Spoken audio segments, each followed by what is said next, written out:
Ecosystem, इसके दो बड़े तत्व होते हैं, बायोटिक और दूसरा एबायोटिक तत्व। एबायोटिक तत्व सिस्टम की नॉन लिविंग चीजों को कहा जाता है, जैसे कि हवा, पानी, सूरज की रोशनी, न्यूट्रिएंट्स और टेम्परेचर। बायोटिक तत्व सिस्टम में रहने वाली लिविंग चीजों को कहा जाता है, जैसे कि पेड़ पौधे, जानवर, फंगाई, माइक्रो ऑर्गेनिजम्स और आप। Welcome back students. तो आज हम शुरू करने वाले हैं आर इन्वायरमेंट चैप्टर। इस चैप्टर को आज हम डिटेल से पढ़ेंगे और इसकी टर्म्स को समझेंगे। तो चलिए शुरू करते हैं। इन्वायरमेंट मीन्स होता है एवरीथिंग विच सराउंड अस, जो भी हमारे इर्द गिर्द है। इट में इंक्लूडिंग, इसमें क्या क्या इंक्लूड है, हमारा बायोटिक और अबायोटिक कंपोनेंट्स, ये सारे इंक्लूड हैं। अब बायोटिक मतलब होता है लिविंग थिंग्स, जो भी लिविंग थिंग्स हैं लाइक जानवर, हम इंसान, पेड़ पौधे, ये सारे बायोटिक कंपोनेंट्स हो गए। नॉन लिविंग वो अबायोटिक कंपोनेंट्स होंगे, जैसे कि झरने हो गए, पहाड़ हो गए, मिट्टी हो गई, ये सारे अबायोटिक कंपोनेंट्स होंगे। सो इट में including besides all the creatures, water, air, soils etcetera etcetera. Environment affect the life, environment life को अफेक्ट करता है and development of the organisms, और किसी ऑर्गेनिजम्स को डेवलप भी करता है इन इट्स नेचुरल हैबिटेट, अपने नेचुरल आवास में, अपने नेचुरल जहाँ वे रहते हैं, एंड वाइस वर्सा, और वो उस चीज़ को अफेक्ट करते हैं। जो जानवर वगैरह हो गए वो नेचर को अफेक्ट करते हैं और नेचर जानवरों को अफेक्ट करते हैं। ठीक है, तो ये सारी चीज़ें एक दूसरे पे डिपेंडेंट होती है। Substance that decompose are called biodegradable. अब ऐसे सब्सटेंसेस जो हमारे नेचर में डिसॉल्व हो सकते हैं, मिल सकते हैं, नष्ट हो सकते हैं, वो बायोडिग्रेडेबल कहलाएंगे। Example organic waste, while some substances like plastic, some chemicals, DDTS and fertilizers are inert and cannot be decomposed are called non-biodegradable। जैसे कि प्लास्टिक हो गया, कांच हो गया, ये नष्ट नहीं होते और हमारे एनवायरनमेंट में लंबे समय तक पड़े रहते हैं, तो ये नॉन बायोडिग्रेडेबल कहलाएंगे। लकड़ी, पत्ता, फल, रोटी, सब्जी, ये सारे क्या होते हैं, बायोडिग्रेडेबल, ये नष्ट हो सकते हैं। ठीक है, actually non biodegradable persist in the environment for a long time, बहुत लंबे समय तक पड़े रहते हैं, और में harm the various members of the ecosystem, और वो इकोसिस्टम के कई सारे मेंबर्स को हार्म पहुंचाते हैं। अब यहाँ एक टर्म आई है इकोसिस्टम। चलिए इकोसिस्टम समझते हैं। Ecosystem and it's component, ecosystem क्या है और इसके कंपोनेंट क्या है। All the interacting organisms in area together with non living components form ecosystem. Ecosystem क्या क्या बनाता है, सारे लिविंग और नॉन लिविंग चीजें एक साथ में रहकर एक इकोसिस्टम क्रिएट करते हैं। जैसे कि हम इंसान हैं, ठीक है, ह्यूमंस हो गए, एनिमल्स हो गए, एयर हो गई, वाटर हो गया, हिल्स हो गए, और बहुत सारी चीज़ें हैं। ये सारी चीज़ें मिलकर ही एक इकोसिस्टम क्रिएट करते हैं। हम इन पे डिपेंड हैं, ये हम पे डिपेंड है। अब इकोसिस्टम को तो हम समझ गए हैं, ठीक है, जिसमें वही वाली बात फिर से आ गई है। So an ecosystem consist of both, biotic भी आएंगे और अबायोटिक भी आएंगे। और अबायोटिक मैंने आपको बता दिया, rainfall, wind, soil etcetera. Ecosystem में आपके दो आते हैं, एक तो मैन मेड, हमने जो इकोसिस्टम बनाया है, और नेचुरल इकोसिस्टम, मतलब जो भगवान कृष्ण ने बनाया है, तब लॉर्ड कृष्णा ने। मैन मेड इकोसिस्टम हमने जो बनाया, जैसे कि क्रोपलैंड्स, फसल वगैरह हमने बनाई है, एक्वेरियम, एक्वेरियम जहाँ पर मछली वगैरह रखती हैं, हम उनको खाना वगैरह देते हैं ना, तो वैसा एक्वेरियम जो हमने बनाया है। नेचुरल इकोसिस्टम, अब भगवान कृष्ण ने कौन सा बनाया है, एक्वेटिक इकोसिस्टम, मतलब उन्होंने समुद्र बनाया है, ओशन बनाए हैं, है ना, और रिवर्स वगैरह बनाई हैं उन्होंने। और एक आता है टेरेस्ट्रियल इकोसिस्टम, ये हो गया आपका जमीन वाला, और ये हो गया आपका पानी वाला, मतलब इसमें सारे जलीय जीव रहते हैं और इसमें सारे जमीन वाले जीव रहेंगे। तो एक्वेटिक इकोसिस्टम में आपका मरीन इकोसिस्टम हो गया एक तो, और एक हो गया फ्रेश वाटर वाला। और टेरेस्ट्रियल इकोसिस्टम में जितने भी लैंड से जुड़े हुए हैं, जमीन से जुड़े हुए हैं, जैसे कि फॉरेस्ट हो गया, डेजर्ट हो गया, ग्रासलैंड्स हो गया, ये सारे टेरेस्ट्रियल इकोसिस्टम में आएंगे। और मरीन इकोसिस्टम में जैसे कि सी, ओशन, जिसमें ऑक्टोपस और क्रैब, वेल, शार्क, ये सब रहती हैं।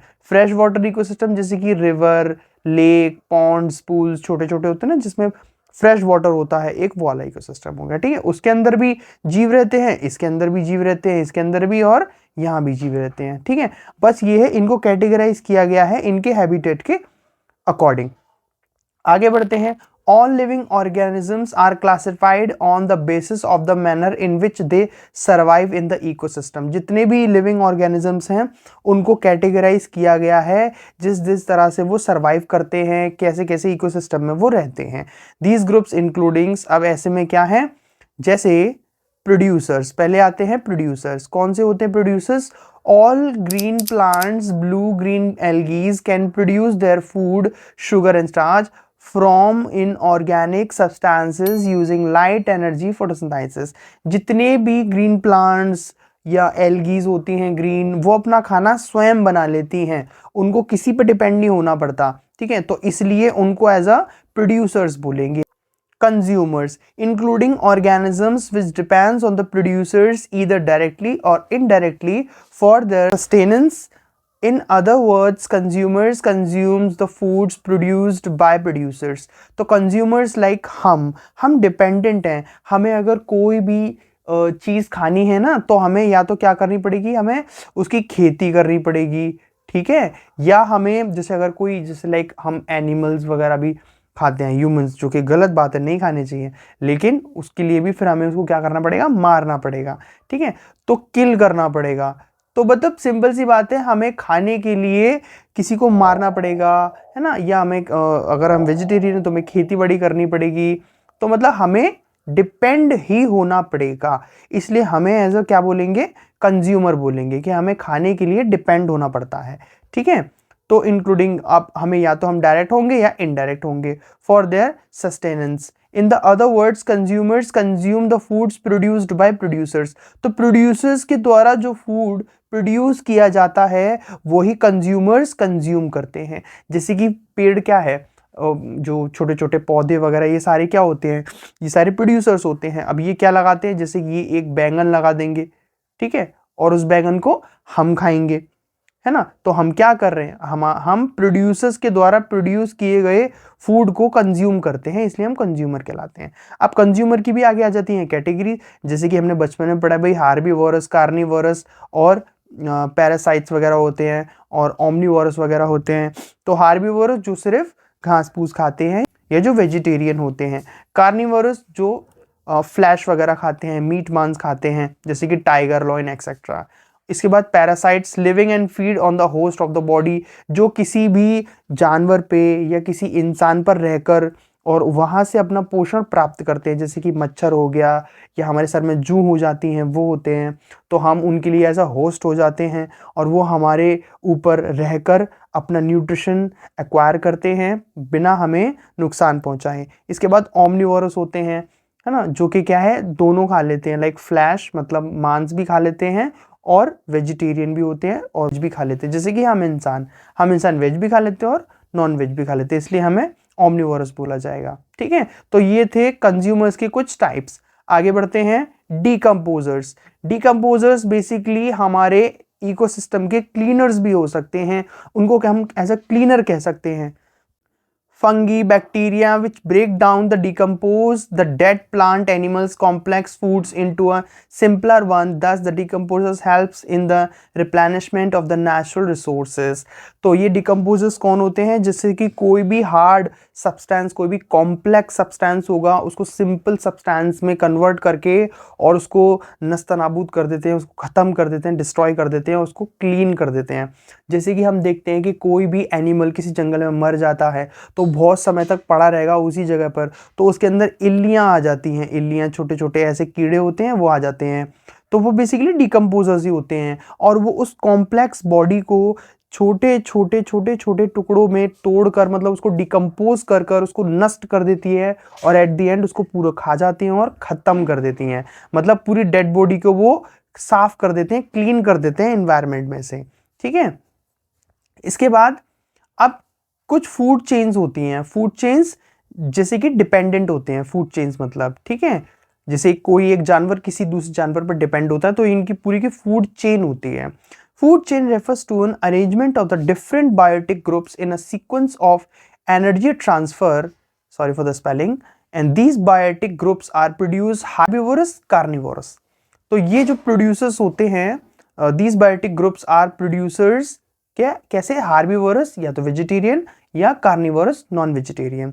अब जैसे फूड चेन में अरेंजमेंट्स कैसे होगा, जैसे कि मान लो लॉइन जो है वो किस पे डिपेंडेंट है, डियर पे, क्योंकि लॉइन डियर को खाएगा, और डियर किस पे डिपेंडेंट है, ग्रास पे। ठीक है, तो ये फूड चेन होता है। नेक्स्ट हम आते हैं, in a food chain these biotic components where transfer for energy take place is called a trophic level. अब आगे हम देखेंगे कि इसमें ऐसे एक ट्राइंगुलर ट्रॉफिक लेवल होता है जिसके अंदर अलग अलग लेवल पर एनर्जी ट्रांसफर होती है, इसी को हम बोलते हैं transfer of energy. Transfer of energy. The green plant capture 1% of the sunlight falls on their leaves. तो ग्रीन प्लांट जितने भी होते हैं वो 1% सनलाइट का एब्जॉर्ब कर लेते हैं जो उनके लीव्स पर पड़ता है। The flow of energy is unidirectional in a food chain. जैसे ये आ गया, देखो ये फिगर है, अब इसमें वो बता रहा है हमको कि जो डायरेक्शन होती है एनर्जी की वो यूनिडायरेक्शन होती है, मतलब सिर्फ इसी डायरेक्शन में एनर्जी चलती है। अब इसमें प्रोड्यूसर्स होते हैं, प्राइमरी कंज्यूमर्स होते हैं और सेकेंडरी कंज्यूमर्स होते हैं। तो ये प्राइमरी कंज्यूमर्स प्रोड्यूसर्स पे डिपेंडेंट है और ये सेकेंडरी कंज्यूमर्स प्राइमरी कंज्यूमर्स पे डिपेंडेंट हैं। सो एनर्जी का फ्लो कैसा होता है, the flow of energy is unidirection, मतलब इसी डायरेक्शन में एनर्जी का जो फ्लो होता है वो एक ही तरफ होता है। ठीक है, मतलब इसको, इस वाले को इससे खा के एनर्जी आएगी और इस वाले को इससे खा के एनर्जी आएगी। ऐसा नहीं होगा कि इससे इस वाले को एनर्जी आए, ठीक है, ऐसा नहीं होगा, उल्टा नहीं चलेगा। There is a gradual decrease in the amount of energy transfer from one trophic level to the next trophic level in a food chain. तो जैसे जैसे ये जो एनर्जी ऊपर जाती जाती है, फूड चेन ऊपर जाता जाता है, वैसे ही एनर्जी ग्रेजुअली डिक्रीज होती जाती है। जैसे मान लो कि एक डियर के अंदर 1000 के जूल एनर्जी है, अब उसको किसी लॉइन ने खाया तो उस लॉइन को मिलेगी 100 के जूल एनर्जी, फिर उसको भी किसी और ने खाया तो उसको मिलेगी 10 के जूल एनर्जी, फिर उसको भी किसी और ने खाया तो उसको मिलेगी 1 के जूल एनर्जी। मतलब इस तरह से ग्रेजुअली धीरे धीरे डिक्रीज होता है एनर्जी का level.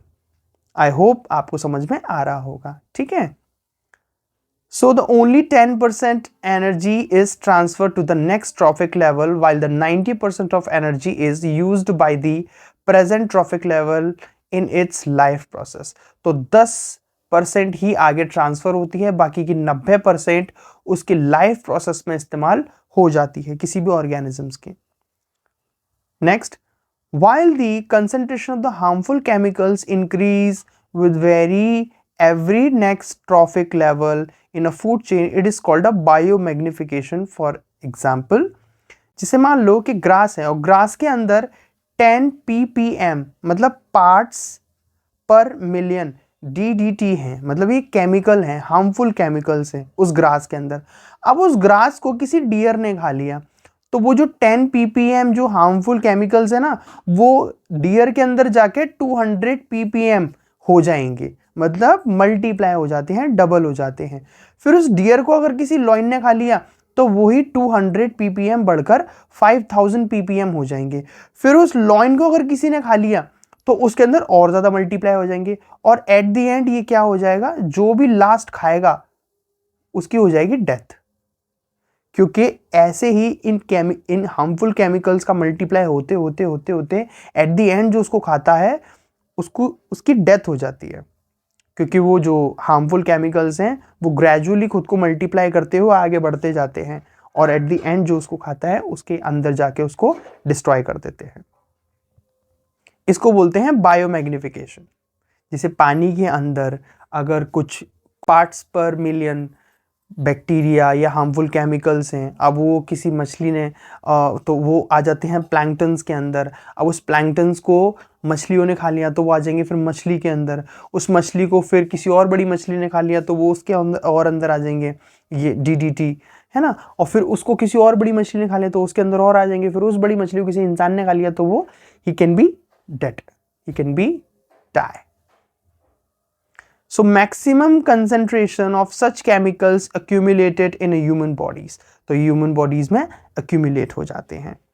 Naturally, the food chains are interconnected with each other, forming a web-like pattern, which is known as a food web. तो इसके अंदर naturally क्या होता है? Naturally, the food chains are interconnected. वो आपस में interconnect होती हैं, है ना, with each other for the forming a web-like pattern. उसमें web-like मतलब एक जाल जैसा बनता है, जिसमें एक जानवर जरूरी नहीं है कि वो एक ही चीज खाए, वो कुछ और चीज भी खा सकता है. फिर उसी चीज को कोई और चीज भी खा सकती है, और वही चीज किसी और चीज को भी खा सकता है. मतलब एक तरह का पूरा जाल है, इसलिए इसको वेब बोला गया है.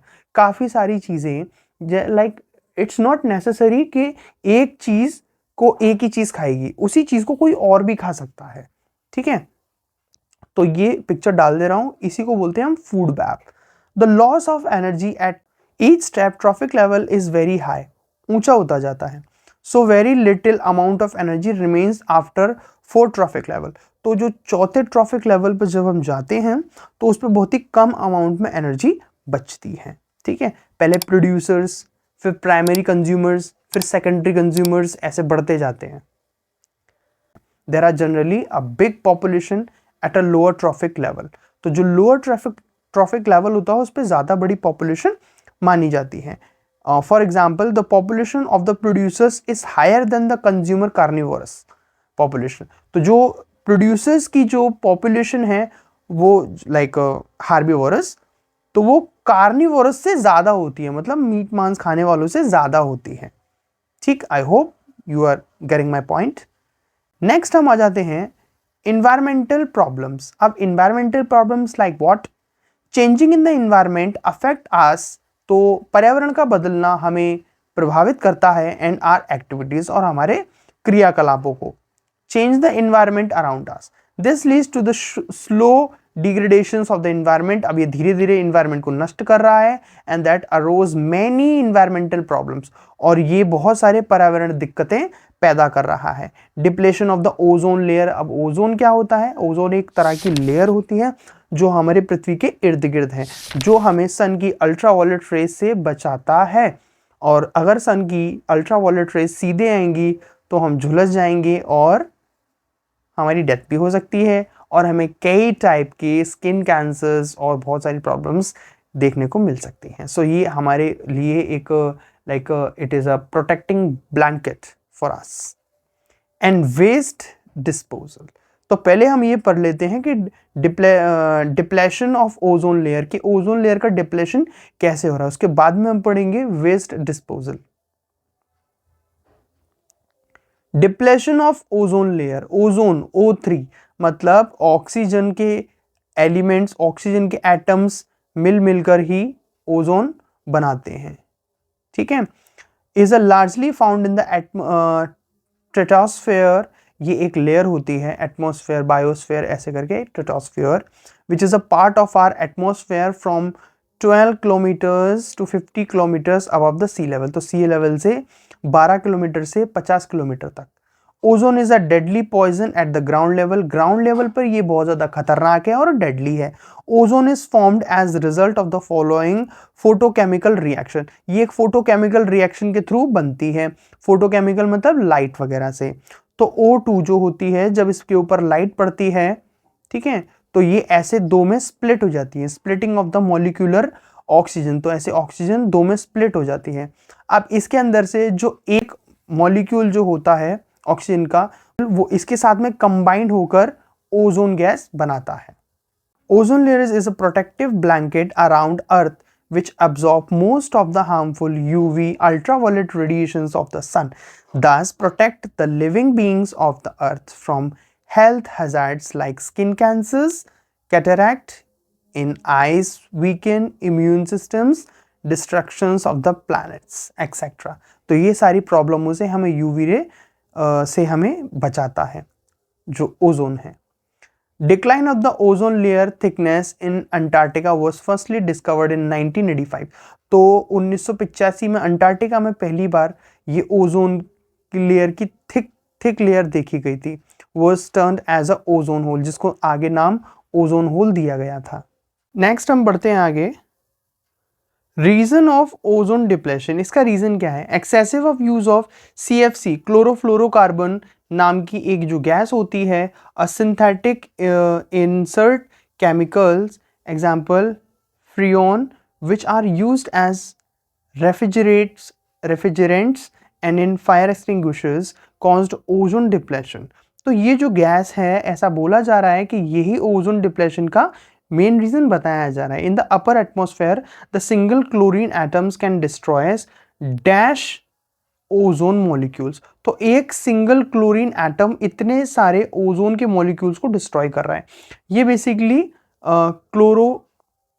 क्लोरोफ्लोरोकार्बन नाम की एक गैस होती है जो इन सब में यूज की जाती है और यही इतने सारे ओजोन के मॉलिक्यूल्स को डिस्ट्रॉय कर रही है। United Nation Environment Programme did an excellent job in forgings an agreement to freeze CFC productions in at 1986 levels Kyoto Protocol by all countries। तो इसने इस गैस को यूज करने से मना किया था और ऐसा एक एग्रीमेंट भी किया था इन 1986 में। लेकिन अभी इस चीज का सबका यूज होता है। आगे हम देखते हैं garbage disposal. Industrialization rises in the demands of the consumer goods has created major problems in the form of waste, garbage accumulations and its disposal, especially in the urban areas। अब हम देखते हैं शहरों के अंदर लोगों की ज़रूरतें ज़रूरत से ज़्यादा ही बढ़ चुकी हैं और इसकी वजह से इंडस्ट्रियलाइजेशन इतना ज़्यादा बढ़ चुका है कि हर छोटी छोटी चीज़ों की फैक्ट्रियां खुल गई हैं। अब लोग हर एक चीज़ के लिए कोई ना कोई प्रोडक्ट, हर एक छोटे छोटे कामों के लिए कोई ना कोई एक गैजेट या प्रोडक्ट बन रहा है। अब उन गैजेट और प्रोडक्टों से क्या वेस्ट मटेरियल भी बहुत ज़्यादा इकट्ठा हो रहा है जो कि हमारे बहुत ज़्यादा प्रॉब्लम क्रिएट कर रहा है। अब इसके डिस्पोजल के लिए the different method of solid waste disposal commonly used around the world are। अब दुनिया में इस डिस्पोजल को सेटल डाउन करने के लिए कुछ मेथड्स को अपनाया जा रहा है and these methods are open dumping, a conventional method in which a solid waste dumped in a selected area of a town, जिसमें बहुत सारा वेस्ट मटेरियल होता है जो किसी शहर के एक सिलेक्टेड एरिया के अंदर दफना दिया जाता है and it actually cause pollution, जो कि ज़्यादा पोल्यूशन कर रहा है। लैंड फिलिंग हो गया, waste are dumped in a low living area and are compacted by a rolling with a bulldozer. किसी जगह पर सारा कूड़ा करकट डालकर और उसके ऊपर बुलडोजर चला देना। इसके बाद composting, organic waste are filled in a compost pit, गड्ढे में डाल देते हैं जिसका मेजरमेंट इतना है। It is then covered with a thin layer of soil, इसके बाद में थोड़ी सी मिट्टी डालते हैं। आफ्टर अबाउट 3 months और 3 महीने बाद the same garbage filled inside the pit change into organic manure, और उसके बाद में वो एक ऑर्गेनिक खाद बन जाती है जो बाद में पेड़ पौधों के लिए इस्तेमाल की जाती है, खेती बाड़ी के लिए इस्तेमाल की जाती है। इसके बाद चौथा है recycling, the solid waste is broken down into its constituent simpler material, कि जो भी सॉलिड वेस्ट होता है वो उसके कॉन्स्टिट्यूएंट मतलब जिससे वो बना हुआ है उस सिंपल मटेरियल में उसको कन्वर्ट कर दिया जाता है and these material are then use to make new items, और फिर उसको नए आइटम बनाने के लिए इस्तेमाल किया जाता है। जैसे कि कागज़ वगैरह हो गए, उसको गलाकर और वापस कागज़ बनाकर फिर उससे दोबारा से नया कोई कागज़ वगैरह बना दिया जाता है। ठीक है, जैसे कांच वगैरह होता है तो कांचों को उसकी बोतलें टूट जाती हैं तो उसको दोबारा से रिसाइकल करके फिर से नई बोतल बना दी जाती है। Even non biodegradable solid waste like plastic metal can be recycled, और ये सारी चीज़ें भी रिसाइकल हो जाती हैं। इसके बाद reuse, a very simple conventional techniques for using an item again and again. तो ये बहुत सिंपल और कन्वेंशनल टेक्निक है जिसमें किसी आइटम को हम बार बार यूज़ कर सकते हैं। जैसे कि हम सुबह सुबह क्या पढ़ते हैं, न्यूज़पेपर पढ़ते हैं, तो जब न्यूज़पेपर पढ़ जाए तो उसी न्यूज़पेपर का हम क्या है, थैला बना सकते हैं और उस थैले के अंदर हम कोई भी आइटम रख सकते हैं। ठीक है, जैसे आपने देखा होगा पेपर बैग, तो उस पेपर बैग को तो न्यूज़पेपर पढ़ लिया, उसके बाद में हमने उसको यूज़ करके पेपर बैग बना लिया, तो यही मेथड रीयूज कहलाएगा। For example paper can be reuse for the making an envelope, कि किसी भी पेपर को बाद में हम एनवलप बना सकते हैं। This was your chapter our environment, hope you like it. मिलते हैं अगली वीडियो के साथ, सी यू देन।